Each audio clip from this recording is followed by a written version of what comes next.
정신이 온전치 못한 한 사람이 있었습니다. 이 사람은 그렇게 쓸고 닦고 깨끗하게 청소하는 것이 그의 일이었습니다. 매일같이 쓸고 닦고 깨끗하게 하는 겁니다. 그런데 쓸고 닦고 깨끗이 하였는데 이 사람은 너무 지저분했습니다. 그 집에는 마당이 있었습니다. 그 마당에 진흙 마당이었는데 그 진흙 마당을 쓸고 닦고 청소하는데 물을 묻혀가지고 그걸 닦아내니 여러분, 닦으면 더 물이 묻어서 진흙이 질퍽거리는 거예요. 매일같이 쓸고 닦고 깨끗이 했습니다. 그런데 한 만큼 더 지저분해지니 이거 어떻게 합니까? 정신이 온전치 못한 사람이죠. 그런데 왜 이렇게 지저분해지는 겁니까? 진흙이 그런 특성을 갖고 있기 때문입니다. 진흙에 물을 묻혀 닦아내면 깨끗해지는 것이 아니라 또 진흙이 묻어 나오는 것이죠. 본질상 진흙은 지저분한 것입니다. 인간의 욕구가 있습니다. 인간의 욕구 중에 그 하나는 깨끗이 하고자 하는 욕구가 있습니다. 손이 지저분해요. 그러면 씻어야 되겠다. 당연히 그런 생각을 갖습니다. 손이 지저분하면 씻고자 합니다. 그래서 얼굴도 지저분하면 얼굴도 닦고요. 그리고 몸도 지저분해지면 몸도 닦고요. 옷이 지저분해요. 그러면 빨래해서 깨끗하게 하고자 합니다. 인간은 깨끗하게 하고자 하는 욕구가 있습니다. 셰익스피어 이 작품 중에 맥베드라고 하는 작품이 있습니다. 그 주인공인 맥베드의 고백입니다. 아라비아의 향수로도 내 손에 묻은 피를 씻을 수 없구나. 그는 아버지를 살해하고 왕의 자리에 올랐습니다. 그 죄책감이 그의 마음을 늘 짓누르고 있었어요. 아버지를 죽이고 내가 왕위에 올랐다는 거예요. 그 죄책감에 시달려 그는 그런 고백을 한 거죠. 아라비아의 향수로도 내 손에 묻은 피를 씻어낼 수 없노라. 오늘 본문에 한 여인이 등장합니다. 이 여인은 우리가 아는 대로 혈루증을 앓아온 여인입니다. 그것도 무려 12년 동안 혈루증을 앓아왔습니다.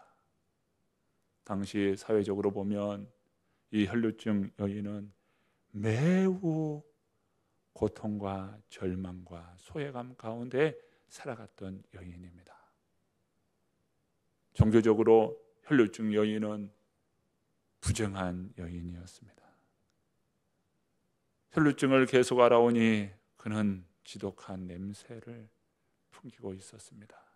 사람들은 그를 거부했습니다. 멀리 밀쳐냈습니다. 또 그 여인 또한 가까이 사람 곁에 갈 수 없었습니다. 그 병을 고치고자 많은 의원에게 찾아가 내 병을 고쳐달라고 했습니다. 그런데 병은 고치기는커녕 더 중하여졌습니다. 많은 수치 가운데 살았습니다. 사람들로부터 외면당하고 소외감 가운데 살았습니다. 그 여인은 절망적이었어요. 이 여인의 모습은 죄인된 인간의 모습을 보여줍니다. 죄의 특성을 보여주는 전형적인 모습이라 말할 수 있습니다. 죄는 무엇입니까? 죄는 사람들에게 혐오감을 줍니다. 죄의 냄새가 있어요. 아주 고약한 냄새가 납니다. 이 죄라고 하는 것은 어제 오늘의 일이 아니에요. 죄는 끊임없이 그 죄로 인하여 많은 사람들을 병들게 했고 아프게 했고 많은 사람들을 괴롭혔습니다. 이것이 바로 죄입니다. 죄의 역사가 얼마나 깊은지 아십니까? 성경은 선언합니다. 모든 사람이 하나님의 영광에 이르지 못하였다 라고 말씀합니다. 하나님의 영광에 이르지 못하였다. 그래서 인간은요, 죄인입니다. 목사님, 무슨 말씀입니까? 어떻게 제가 죄인입니까? 저는 민법상, 형법상 죄인이 아닙니다. 다른 사람에게 고소당한 일도 없습니다. 또 고소한 일도 없습니다. 유치장에 갇힌 일도 없습니다. 그런데 어떻게 제가 죄인입니까? 그런데 성경은 죄인이라는 거예요. 죄인으로 태어났기 때문에 죄인입니다. 부모가 나를 잉태할 때 모태에서부터 나를 죄인 중에 잉태하였다고 말씀합니다. 근본적으로 죄인이에요. 본질적으로 죄인으로 태어났습니다. 그러니 죄인입니다. 이러한 죄를 가리켜서 원죄라고 말합니다. Original sin. 근원적인 죄라 이거예요. 좋은 생각할 수 있습니다. 아주 선한 행동을 할 수 있습니다. 그럼에도 불구하고 우리는 죄인이에요. 좋은 생각했어요. 좋은 마음을 가지려고 노력했어요. 그럼에도 불구하고 죄인이에요. 왜요? 그 본질이 죄인인 거예요. 본질상 죄인이에요. 성경은 에베소서 2장 1절에 본질상 진노의 자녀였다. 그 말을 다르게 표현하면 본질적으로 죄인이라는 거예요. 이것이 오늘 우리 인생을 향한 성경의 진단입니다. 우리가 죄인인 것은 단순히 원죄만의 이유 때문에 죄인인 것이 아닙니다. 우리가 죄인인 것은 우리 스스로가 죄를 범한 죄인입니다. 이것을 가리켜서 자범죄라고 말하죠. 여러분, 제가 본문 한 구절을 읽어볼 때 여러분 이 말씀에 내 자신을 한번 비추어 보시기를 바랍니다. 로마서 1장 28절부터 32절의 말씀입니다. 또한 그들이 마음에 하나님 두기를 싫어하며 하나님께서 그들을 그 상실한 마음대로 내버려 두사 합당하지 못한 일을 하게 하셨으니 모든 불의, 추와 탐욕, 악의가 가득한 자요 시기, 살인, 분쟁, 사기, 악독이 가득한 자요 수군수군하는 자요 비방하는 자요 하나님께서 미워하시는 자요 능욕하는 자요 교만한 자요 자랑하는 자요 악을 도모하는 자요 부모를 거역하는 자요 무매한 자요 배악하는 자요 무정한 자요 무자비한 자라. 그들이 이 같은 일을 행하는 자는 사형에 해당한다고 하나님께서 정하심을 알고도 자기들만 행할 뿐 아니라 또한 그런 일을 행하는 자들을 옳다 하느니라. 성경은요, 우리 자신을 보게 합니다. 이 성경의 말씀에 이런 이 참 윤리적으로도 이 세상적으로도 볼 때 어떻게 이러한 끔찍한 일, 이러한 지저분한 일, 이런 것이 왜 성경에 있나? 여러분, 그러한 사건들을 통해서 우리가 얼마나 죄인인지를 보게 합니다.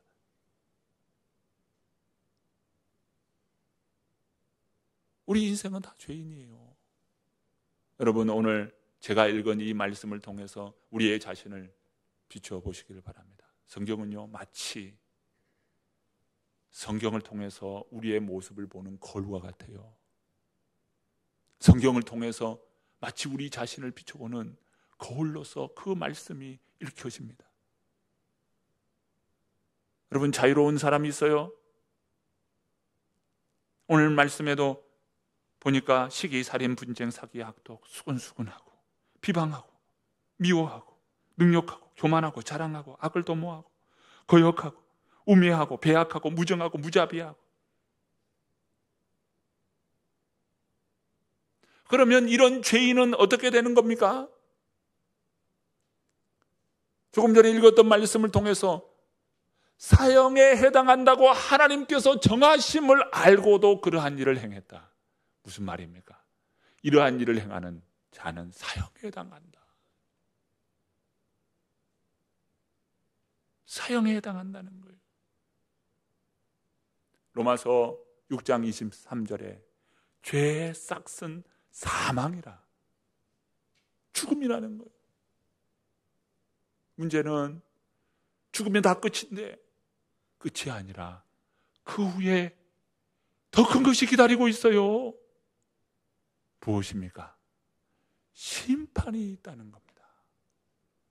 히브리서 9장 27절 말씀에 한 번 죽는 것은 사람에게 정하신 것이요 그 후에는 심판이 있으리라고 말씀합니다. 그래서 우리가 심히 갈등하는 것은 이 죄 앞에서 천국과 지옥으로 나누어지는 심판에 대하여 큰 갈등을 겪고 있는 것 아니겠습니까? 인간은요, 이러한 죄를 씻기 위하여 많은 노력을 했습니다. 먼저는 돈으로 이 죄의 문제를 해결하고자 하는 노력을 합니다. 자선을 하고 구제를 합니다. 여러분, 자선, 구제, 이러한 일을 하면 내 죄가 없어집니까? 베드로전서 1장 18절에 이러한 말씀이 있습니다. 너희가 알거니와 너희 조상이 물려준 헛된 행실에서 대속함을 받은 것은 은이나 금같이 없어질 것으로 된 것이 아니요 은이나 금, 돈으로 되는 일이 아니라는 겁니다. 적선을 한다고 구제를 한다고 우리의 죄가 씻겨지는 것이 아니라는 겁니다. 여러분, 이런 말이 있죠. 지성이면 감천이라. 공을 잘 들으면 하늘이 감동을 한다. 여러분, 열심히 한다고 되면 얼마나 좋겠어요. 지성이면 감천이라. 열심히 하면 되리라. 여러분, 과연 그럴까요? 요한복음 3장 6절의 말씀에 육으로 난 것은 육이요 영으로 난 것은 영이니, 육으로 아무리 해도 안 되는 것이 있어요. 육과 영은 그렇게 관계가 깊지 않아요. 육으로 하는 일이 있고요, 영으로 되는 일이 있다는 겁니다. 사람이 거듭나고 싶어요. 영원한 하나님 나라 그 백성으로 살고 싶어요. 그런데 육으로 난 것은 육이요 영으로 되는 일이 있다는 거예요. 육으로 아무리 돈을 써서 해보려 하지만 그것이 실패하고 만 것입니다. 또 사람들은요, 선을 많이 행하면 죄로부터 자유케 될 수 있다고 여기는 겁니다. 선을 행해요. 사람들은 생각합니다. 내가 한번 선을 행하면 내 죄 하나가 없어진다. 그리고 또 하나 선을 행하면 또 다른 죄가 없어진다. 내가 선을 행하면 죄 하나가 없어진다 생각합니다. 여러분, 과연 그렇습니까? 여러분, 그렇게 됩니까? 내가 선을 행하면 내 죄가 하나 없어집니까? 그렇게 생각하고 또 그렇게 여기는 사람은 아마 없을 겁니다. 그런데 우리가 그렇게 생각하고 그렇게 이해하는 사람들이 많다는 거예요. 착한 일을 하면 내 죄 하나가 없어진다는 그런 생각입니다. 디도서 3장 5절 말씀에 이렇게 말씀합니다. 우리를 구원하시되 우리가 행한 바 의로운 행위로 말미암지 아니하고.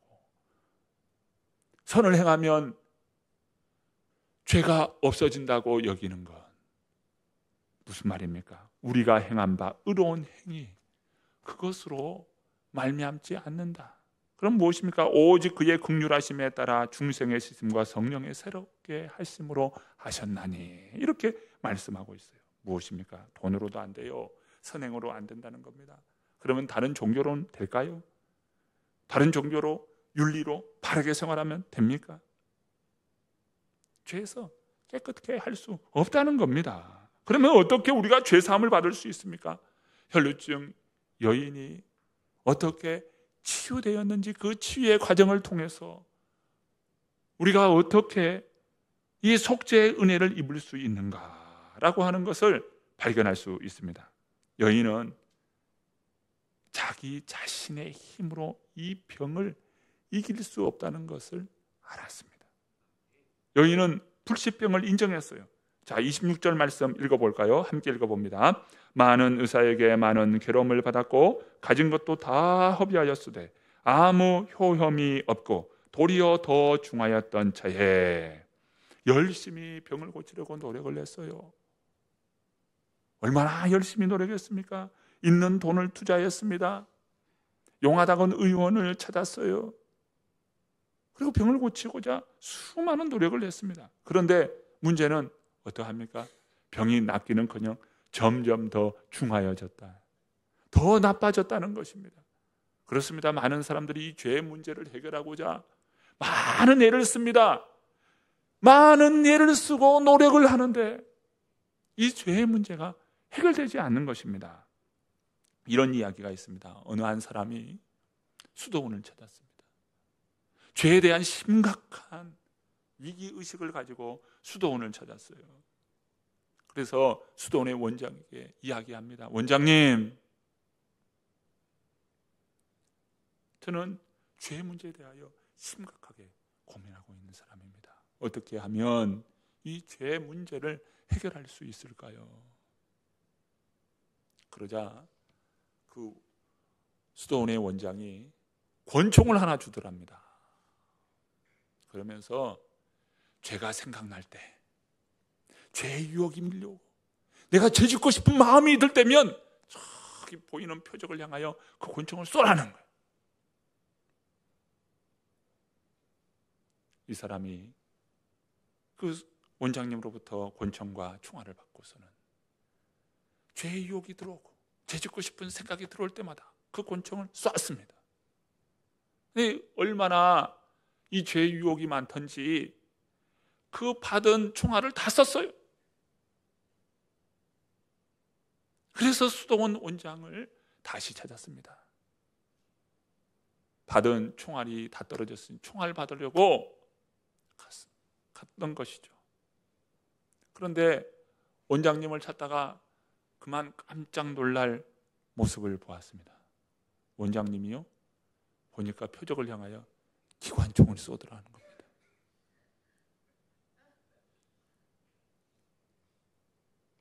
이것이 죄예요.